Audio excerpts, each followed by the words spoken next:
Шторм. Наводнение в Австрии. Потоп в Халлине. Наводнения в Европе движутся на юг и восток из Германии и пришли в Австрию. В результате наводнения в Баварии погиб 1 человек, и власти попытались защитить находящееся под угрозой сообщество. В воскресенье наводнение переместилось в южную и восточную части Германии и в соседнюю Австрию, поскольку проливные дожди над альпийскими регионами вздули реки и затопили несколько городов в долинах. После смертоносных наводнений, обрушившихся на Западную Германию и Бельгию на прошлой неделе, власти дальше на восток строили бетонные барьеры для защиты уязвимых сообществ, эвакуировали потенциальные горячие точки и отбуксировали машины со стоянок, чтобы поток не разбил их о дома.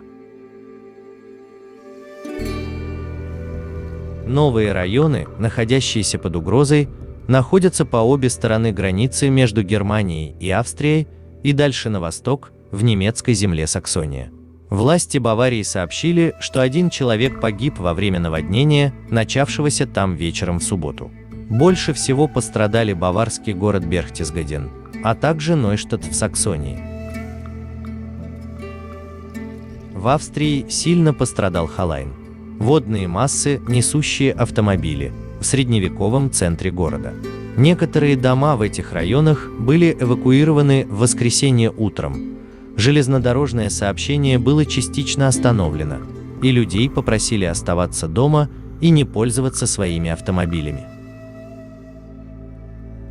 Между тем, ситуация в западной части Германии, а также в Бельгии и Нидерландах, нормализовалась после нескольких дней катастрофических наводнений, унесших жизни около 180 человек. По данным властей, в воскресенье число погибших в Германии возросло до 160, и они заявили, что по мере того, как вода отступала из затопленных районов, было обнаружено больше жертв.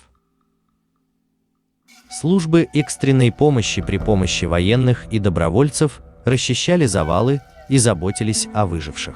Полиция Кёльна в земле Северной Рейн-Вестфалия сообщила в субботу, что более 200 офицеров были отправлены по всему региону для предотвращения грабежей, имевших место после наводнения. Офицеры также предостерегли людей, путешествующих в пострадавшие от стихийного бедствия районы, из любопытства и препятствующих работе спасателей. Сейчас не время для экскурсий по районам, пострадавшим от катастрофы, где многие люди испытали огромные страдания и потери, написала в субботу полиция штата Рейнланд-Пфальц.